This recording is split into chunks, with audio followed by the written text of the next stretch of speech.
Good morning. मैं Tariq Mahmood, political science, Z Islamia college Siwan.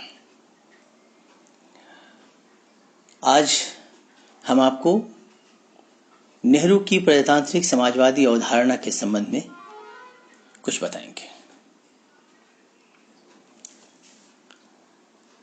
समाजवाद नेहरू की राजनीतिक चिंतन का एक महत्वपूर्ण तत्व है। नेहरू मार्क्स तथा लेनिन के विचारों से प्रभावित थे, लेकिन साथ ही साथ वो गांधी के विचारों से भी प्रेरणा लेकर समाजवाद की स्थापना के लिए शांतिपूर्ण उपायों में विश्वास करते थे। इन दोनों प्रकार के विचारों से प्रभावित होकर समाजवाद के संबंध में जो विचार नेहरू ने दिए, उसे लोकतांत्रिक समाजवाद के नाम से जाना जाता है। उन्होंने अपने कार्यक्रमों के द्वारा देश में समाजवादी ढंग से समाजवाद की स्थापना पर बल दिया।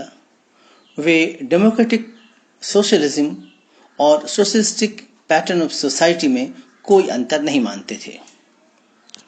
नेहरू की लोकतांत्रिक समाजवाद संबंधी अवधारणा का अभिप्राय एक ऐसी शांतिपूर्ण सामाजिक क्रांति को जन्म देना है जिसके द्वारा देश में समाजवादी इस व्यवस्था को लोकतांत्रिक साधनों द्वारा स्थापित किया जा सके।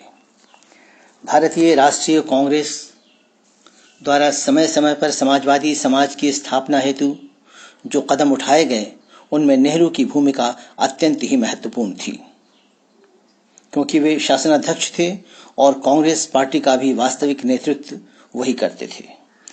जैसा कि 1954 में केंद्रीय संसद में एक प्रस्ताव के द्वारा भारत में समाजवादी व्यवस्था की योजनाओं का लक्ष्य घोषित किया गया।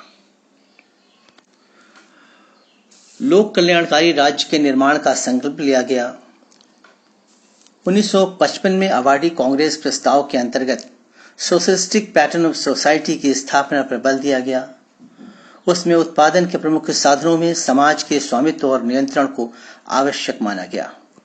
उत्पादन में वृद्धि और राष्ट्रीय संपत्ति के समुचित वितरण पर बल दिया गया और बाद में भावनगर कांग्रेस और 1964 में भुवनेश्वर में आयोजित 64वें कांग्रेस अधिवेशन में समाजवादी व्यवस्था के निर्माण का प्रस्ताव पारित किया गया। उसे लोकतांत्रिक समाजवाद का नाम दिया गया। डेमोक्रेटिक सोशलिज्म के संबंध में नेहरू के विचार इस प्रकार थे। Nehru socialistic pattern of society, समाजवाद आधारित समाज की स्थापना के लिए कुछ मुख्य साधनों को आवश्यक मानते थे। जैसे शिक्षा का अधिक से अधिक विस्तार हो, जिससे कि नागरिक अपने अधिकारों और कर्तव्यों को ठीक से समझ सकें। समानता की भावना लोगों में उत्पन्न करने हेतु धर्मनिरपेक्ष राज्य का होना आवश्यक है, जिससे सभी धर्मों, वर्गों एवं संप्रदायों को समान विकास का अवसर प्राप्त हो।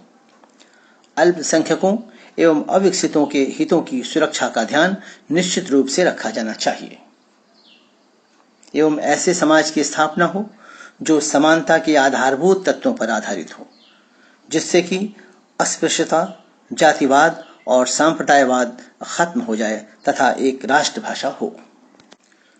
नेहरू लोकतांत्रिक समाजवाद की स्थापना के लिए बुनियादी एवं बड़े बड़े उद्योगों का राष्ट्रीयकरण करने के समर्थक थे। यही कारण है कि भारतीय अर्थव्यवस्था में उन्होंने राष्ट्रीयकरण की नीति को जन्म दिया। उनका उद्देश्य राष्ट्रीय उत्पादन की वृद्धि तथा राष्ट्रीय धन का न्यायिक वितरण करना था। उनकी समाजवादी विचारधारा या व्यवस्था में अतीत के मूल्यों का सम्मिश्रण है। गांधी के साथ संपर्क और मार्क्स के प्रभाव तथा देश की संस्कृति के साथ उनका अटूट विश्वास और संपर्क दोनों के कारण पंडित नेहरू समाजवाद को स्वीकार करने में देश के अतीत की नैतिक मान्यताओं को नहीं भुला पाए। वे समाजवाद तथा अराजकतावाद से भिन्न समाजवादी समाज के लक्ष्य को कल्याणकारी राज्य के माध्यम से प्राप्त करना चाहते थे। उनकी ये मंशा थी कि सामान्य जनता के स्तर को उठाने के लिए वेलफेयर स्टेट की स्थापना एक आवश्यक शर्त है। उनका मत था कि दरिद्रता को दूर करने तथा खुशहाली लाने के लिए राज्य को रचनात्मक कार्य करने होंगे। उनके इस लोक कल्याणकारी अवधारणा के पीछे समाजवादी शक्तियां कार्य कर रही थीं। पंडित नेहरू ने जीवन पर्यंत एक कल्याणकारी राज्य बनाने की दिशा में भारी संघर्ष किया। उनका कहना था कि आपके और सामाजिक उद्देश्य की प्राप्ति के मध्य किसी प्रकार की रुकावट नहीं आनी चाहिए, किंतु रुकावटें जिनको दूर करने के लिए वे उस सीमा तक नहीं गए कि उन्होंने मार्क्सवादी साम्यवादी हिंसक तरीकों को अपनाया। ऐसा उन्होंने नहीं किया। भौतिक स्तर पर लोगों की सुख समृद्धि के साथ साथ सांस्कृतिक तथा आध्यात्मिक समृद्धि के भी प्रबल समर्थक थे। पंडित जवाहरलाल नेहरू समाजवाद की स्थापना हेतु औद्योगिकरण तथा कृषि विकास को सर्वाधिक महत्वपूर्ण मानते थे। यही कारण है कि इन दोनों क्षेत्रों में काफी बल दिया। नेहरू पर आधुनिकता का काफी गहरा प्रभाव था। उन्होंने विज्ञान तथा भौतिक प्रगति की कभी आलोचना नहीं की।